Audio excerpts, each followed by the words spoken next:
Thank you sir. మరి అదేవిధంగా మరి మేము చదువుకునే రోజుల్లో నేను 10th class first sir fail అయిపోయాను. తర్వాత మళ్ళీ అక్టోబర్లో పాస్ అయ్యాం. ఏదో ఆ టైంలో మాకు 220 మార్కులు 30 మార్కులు చాలా కష్టం. 35% 25% పాస్ అయ్యేవాళ్ళు.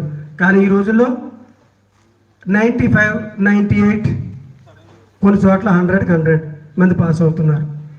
ఒకరి పక్కన ఒకరు కూర్చుంటున్నారు. ఎస్సీల దగ్గర ఓసీ కూర్చున్నారు, ఓసీల దగ్గర బీసీలు కూర్చుంటారు. దానికి గల కారణం మన డాక్టర్ బిఆర్ అంబేద్కర్. అదేవిధంగా మన అంబేద్కర్ విగ్రహం ఈ చుట్టుపక్కల గ్రామంలో మొట్టమొదట వెలిచేరి గ్రామంలో నిర్మించబడింది. దానికి ముఖ్య గల కారణం మన అంబటి సర్వేశ్వరరావు గారు. అంబటి సర్వేశ్వరరావు గారు ఎక్కడ చూశారో మన అంబేద్కర్ యొక్క ప్రతిమని అంత అందంగా చేసి ఇక్కడ తీసుకొచ్చి మనకు పెట్టారు. మరి ఆయన వైజాగ్లో చదువుకున్నప్పుడు ఆఫ్ఘనిస్తాన్లో చేసేవారు. ఆయన ప్రైవేట్ కంపెనీ చేస్తున్నాడు. మేము కూడా అక్కడ ఐటీఐ గవర్నమెంట్ ఐటీలో చదువుతున్నప్పుడు మేము ఆయన దగ్గరికి వెళ్తే మమ్మల్ని ఎంతో ఇదిగా చూసేవారు. అదేవిధంగా అద్దె వెంకటరావు గారు కూడా వాళ్ళ ఇంటికి వెళ్ళినప్పుడు కూడా ఎంతో అభిమానంగా చూసేవారు. మరి మేము కింద పడుకునే రోజులు కూడా ఉన్నాయి. ఐటీఐలో చదువుకున్నాడు కాలేజీలో. అదే టైంలో మన సర్వీసర్ దగ్గరికి వస్తే నైట్ మేము కింద పడుకున్నాం షాప్ వేసుకుని. ఆ స్థితిలో ఉన్న వాళ్ళు ఈ స్థితికి వచ్చి మీ దగ్గర మేము మాట్లాడుతున్నాం. దానికి గల కారణం డాక్టర్ బిఆర్ అంబేద్కర్. మరి మన అంబటి సర్వేశ్వరరావు గారు కూడా మరి ఆహ్వానిస్తూ 2 మాటలు అంబేద్కర్ గురించి చెప్పవలసింది కోరి ప్రార్థిస్తున్నాం.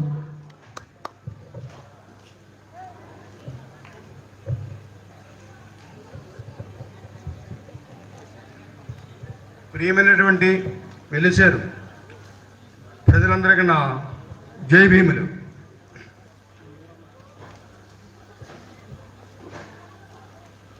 ప్రియతమైన నా ఊరు ప్రజలకు, మిత్రులకు, అన్నదమ్ములకు, బావలు, అక్కలు అందరికీ నా హృదయపూర్వక ధన్యవాదాలు.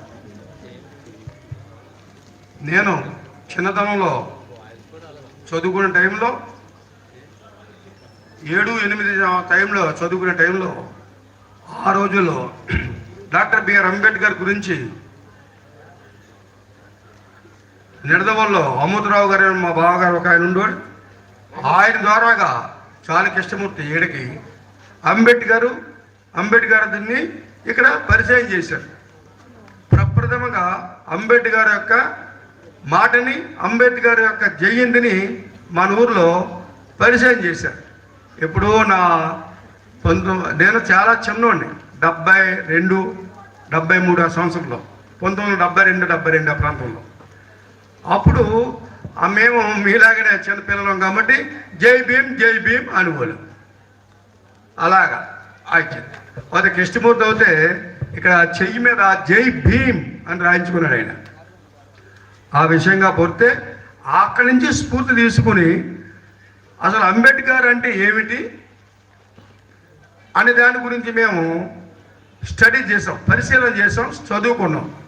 అంబేద్కర్ అంటే ఏమిటి అలా మనం కూడా అధ్యయనం చేయాలి. అంబేద్కర్ అంటే మహాపోరాటం. అంబేద్కర్ అంటే ఒక స్ఫూర్తిదాయకమైన జీవన విధానం. అంబేద్కర్ అంటే నీవు అప్పో దీపో భవ, నీకు నీవై బతకాలని చెప్పి దీచారి. ఆ విధంగా బతికే విధానం ఎవరికవుతూ ఉందో వాడే అంబేద్కర్ మార్గంలో నడిచినట్టు లెక్క. అందుకని అంబేద్కర్ ఎక్కడ పుట్టారు, ఏం చేశారు, ఇవన్నీ నేను చెప్పలేదు. ఎందుకంటే ఆల్రెడీ మన నక్కే కదా ఇంటి పేరు ఎస్ఐ చెప్పాడు, మన బాబ్జీ చెప్పాడు, అందరూ చెప్పాం.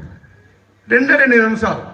భారతదేశం అనేది ఈ ప్రపంచంలో 200, 500 దేశాలు ఉండగా భారతదేశం అనే ఒక చిన్న దేశము ఎంత దుర్భరమైన విధానంలో ఉందంటే ఒక విషయం చెప్తున్నా. మనిషిని మనిషిగా చూడలేని దుర్భర స్థితిలో ఉండేది ఈ దేశం. ఏమిటిరా అంటే భారతదేశంలో కులాల వ్యవస్థ ఉండేది. కులాలు ఏమిటి? కులాలు ఈ దరిద్రపు వ్యవస్థ కుల వ్యవస్థ. ఏమిటి కుల వ్యవస్థ? రాజు, బ్రాహ్మడు, శూద్రుడు, షెడ్యూల్ క్యాస్ట్, ఎస్సీ, మాలోలు, మాదిగోలు, సాగలోలు, వీళ్ళంతా. ఏమిటి వీళ్ళ పరిపాలన? వీళ్ళ పద్ధతి ఏమిటి?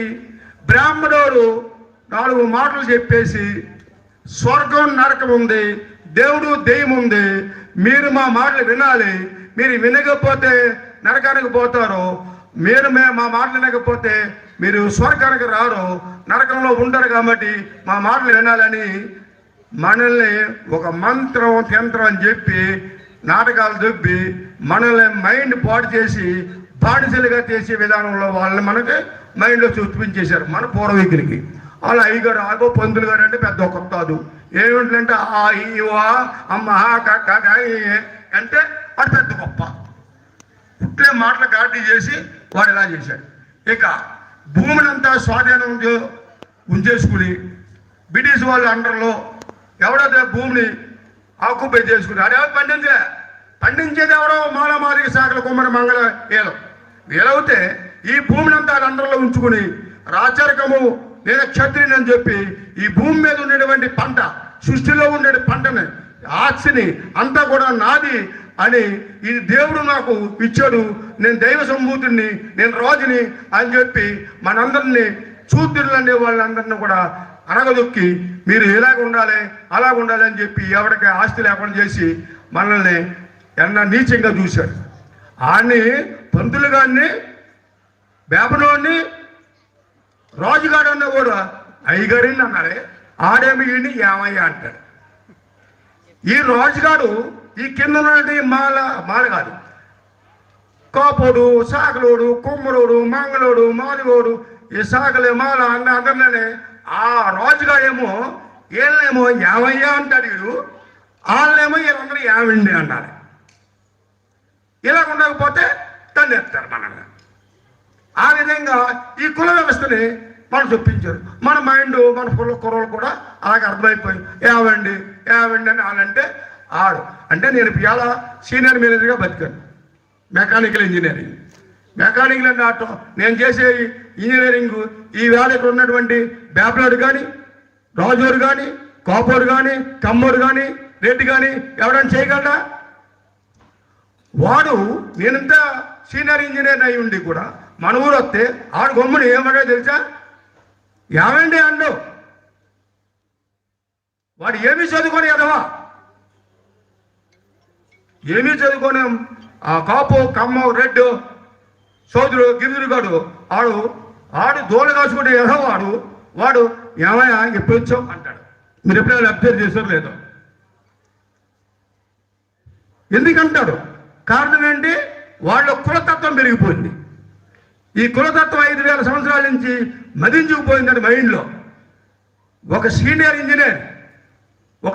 ఇంజనీర్ని వాడు ఏమీ చదువుకొని ఎదవా, ఏమీ పనికి మాలిన ఎదవా, ఒక కమ్మ రెడ్డో ఏమాయంటే నాకు ఎలా ఉంటుందో సార్ ఆలోచించండి. మీరు ఎప్పుడన్నా మిమ్మల్ని ఏమండి వెంకయ్య గారండి అని అడిగాడా? ఒక కమ్మోడు రాపో పాపో ఎవడన్నాడా? ఏమయ్య వెంకయ్య అంటాడా? అది కూడా ఉండవు. ఏరా వెంకయ్య అంటే మనం పడి చేసుకోవాలి. అది కాదు, అలా పడి ఉండకూడదు. యూఆర్ మ్యాన్, నువ్వు మనిషివి పుల్ల బతుకని చెప్పాడు. ఆ చెప్పింది డాక్టర్ బిఆర్ అంబేద్కర్. నువ్వు పుల్ల పోతావా కుక్కలా పోతావా నిర్ణయించుకోవాల్సింది నువ్వు. ఆ నిర్ణయించుకోవాలనుకుంటే ఏం కావాలి? జ్ఞానం కావాలి. జ్ఞానం ఎలా వస్తుంది? చదువు వల్ల వస్తుంది. చదువే నీకు జ్ఞానం ఇస్తుంది. ఆ చదువే నీకు ఆయుధం అవుతుంది. ఆ చదువే నీకు డబ్బును సంపాదించది, సమాజంలో గౌరవం సంపాదించేది, మంచి జీవన విధానం సంపాదిస్తుంది. అందుకనే డాక్టర్ బిఆర్ అంబేద్కర్ ఏం చెప్పారంటే, నువ్వు బానిసగా బతకడం మానేయ్. నిన్ను ఎవడన్నా కమ్మోడు, రెడ్డి, రాజు ఎవడన్నా సరే ఏరాను అనుకో, నువ్వు ఏరాను. ఏమయ్యాను నువ్వు ఏమయ్యాను, ఏమండి అంటే నువ్వు ఏమండి అని అప్పుడే వస్తుంది. ఎవరి యాక్షన్ ఈజ్ ఆపోజిట్ రియాక్షన్. లేకపోతే నిన్ను ఎప్పుడు బానిసగానే చూస్తాడు. అందుకని మీరు బానిసగా మాత్రం బతకండి, పులిగా బతకండి అని డాక్టర్ బిఆర్ అంబేద్కర్ తన జీవన చరిత్రలో చెప్పాడు. పులిగా బతకడం నేర్చుకోండి ఇక్కడి నుంచి ఎప్పుడేం సరే. దాన్ని పులిగా బతకాలనుకుంటే జీవన విధానంలో మన మార్పు రావాలి. దానికి మన పిల్లలు ఇప్పుడు మనం ఇంకా ఏదో 500 200 కూలి పనికి వెళ్తున్నాం. మన పిల్లల్ని చదివించండి.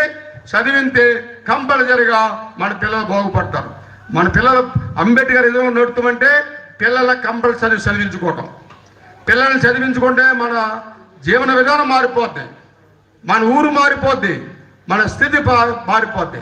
అందుకనే డాక్టర్ బిఆర్ అంబేద్కర్ మనం రూపాయి ఖర్చు పెట్టక్కర్లేదు. భోజనం కూడా అంబేద్కర్ ఇచ్చాడు. ఈవేళ ఏ పథకాలు ఇచ్చినా, స్కాలర్షిప్లు ఇచ్చినా అన్నీ అంబేద్కర్ ఇచ్చాడు. అంబేద్కర్ చదువుకుంటాకన్నీ ఇచ్చాడు. కాబట్టి మీరు పిల్లల్ని బడిలో పంపించండి, కష్టపడి చదివించండి. చదివించుకుంటే వాళ్ళ ఉద్యోగాలు వస్తాయి, మన బతుకులు మారుతాయి. ఆ విధంగా బతకాలని మన వాళ్ళు కష్టపడి చదివించారు. కాబట్టి ఈ రోజుని ఈ ఊరిలో ఒక 30-40 మంది కుర్రోళ్ళు చదువుకుని ఉద్యోగం చేసుకున్నారు. ఈవేళ మన ఊర్లో కుడిసులుండి అందరూ చూడు బిల్డింగ్లు కట్టుకున్నారు, ఏసీలు పెట్టుకున్నారు, కొంతమంది టీవీలు కొనుక్కున్నారు. మంచి మంచి హాయిగా బతకడానికి ప్రయత్నం చేస్తున్నారు. కారణం ఏంటి? డాక్టర్ బిఆర్ అంబేద్కర్ జ్ఞానంగా బతకడం అనేది నేర్పాడు అంబేద్కర్. మీరు జ్ఞానవంతులుగా బతకండి. జ్ఞానవంతులుగా బతకడం అంటే మనకు తిండి ఉండకపోయినా పిల్లల్ని చదివించండి. పిల్లల్ని చదివితే ఆ పిల్లలు చదివించడం వల్ల మన దేశంలో మనం బాగుపడతాం, ఆటోమేటిక్గా మన జాతి బాగుపడుతుంది. అందుకని మీరు కంపల్సరీగా అంబేద్కర్ మార్గంలో ప్రయాణం చేయండి. అంబేద్కర్ మార్గంలో ప్రయాణం చేయడం అంటే జయంతులు వర్ధంతులు చేయడమే కాదు. అంబేద్కర్ మార్గంలో చదివించుకోవడం అంటే పిల్లల్ని చదివించాలి.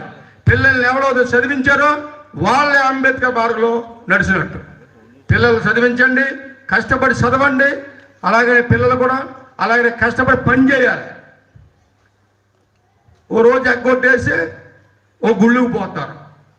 గుళ్ళు పోవడం కాదు అంబేద్కర్ మార్గం పోవడం అంటే. 7 రోజులు పని చేసుకోవాలి.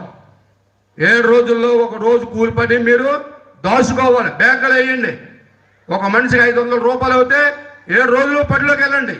ఓ రోజు ఎందుకు మానేస్తున్నారు? గురుకుల్లాగా ఎందుకు మానేసి గుళ్ళు చుట్టూరు తిరుగుతున్నారు? ఎందుకు తిరుగుతున్నారు ఈ గుళ్ళు చుట్టూరు? డాక్టర్ బిఆర్ అంబేద్కర్ పుస్తకంలో చదివి రాసుకోవచ్చు, చూడండి. 7 రోజులు కష్టపడండి. 6 రోజుల్లో మీరు మీ పిల్లల్ని పెంచుకోవడానికి, మీరు బతకడానికి, మీరు పిల్లల్ని చదివించుకోవడానికి ఆ డబ్బులు ఖర్చు పెట్టండి. 7వ రోజు కూలి పని 500 రూపాయలని కంపల్సరీగా బ్యాంకులో దాచుకోండి. ఆ ఎల్ఐసిలో దాచుకోండి. అలా దాచుకున్న రోజుని 20 సంవత్సరాలు, ఒక 20 సంవత్సరాల కుర్రోడు పెళ్లి చేసుకున్న తర్వాత, అతను సంసారంలో ప్రయాణం చేసిన తర్వాత, అతను 45 సంవత్సరాలు వచ్చేప్పటికి అతను కంపల్సరీగా 12 లక్షల ఆస్తిపరుడు అవుతాడు. అది అంబేద్కర్ మార్గంలో ఉన్నటువంటి. ప్రతి వారానికి ఒక రోజుని కూలి పని దాయండి. నెలకి 4 రోజులు కూలి పని దాయండి. 4 రోజులు కూలి పని దాసిన రోజుని మీరు ఈ పని నీకు 20 సంవత్సరాల్లో ప్రారంభించిన వాడు 40 సంవత్సరాల తర్వాత 12 లక్షల లక్షాధికారి అవ్వకపోతే అంబేద్కర్ మార్గాన్ని మీరు వదిలిపెట్టేయండి. గోళ్ళు గోపురాలు తిరిగితే మీ జీవితాలు బాగుపడవు. చదివించండి, కష్టపడి పని చేయండి. ఒక్కరోజు కూలి పని మీరు బ్యాంకుల్లో దాయండి. మీరు ఎందుకు లక్షాధికారి ఎవరో మనం చూద్దాం. ఎందుకు అంబేద్కర్ మార్గంలో మీరు నడతలేదు? అంబేద్కర్ మార్గంలో మానేసి బానిస మార్గంలో మీరు నడిచినంతకాలం మన దేశం, మన ఊరు, మనము కూడా బాగుపడదు. అంబేద్కర్ మార్గం అంటే కంపల్సరీగా ఒక్కరోజు డబ్బుల్ని మీరు బ్యాంకులో దాచుకోండి. 15 సంవత్సరాల తర్వాత మీ జీవితం ఏంటో మీకు ఆ డబ్బు చూపిస్తారు, ఏ మార్గంలో నడవాలనేది. అంతేగాని తీర్మారులు, డ్యాన్సులు, మందు తాగటాలు ఇవి కాదు అంబేద్కర్ అంటే. అంబేద్కర్ అంటే చదువుకోవటం. అంబేద్కర్ అంటే ఒక్కరోజు కూలి పనిని మీరు దోచుకోవటం. అది సక్రంగా మీరు వచ్చిన ఆదాయాన్ని ఉపయోగించుకుని ఉన్నతమైన జీవితం బతకటం. అప్పుడే మీరు నిజమైన అంబేద్కర్ అవుతారు. అప్పుడే అప్పో దీపోభవ, నీకు నువ్వే రక్షకుడు అవుతావు. నీకు నువ్వే మార్గదర్శకుడు అవ్వాలి. నీకు నువ్వే మంచి ఉన్నతమైన అవ్వాలి. ఆ విధంగా బతికిన వాడే అంబేద్కర్. జై భీమ్, జై భారత్. ఈ విషయాలు చెప్పి మీ అందరికీ నా ధన్యవాదాలు.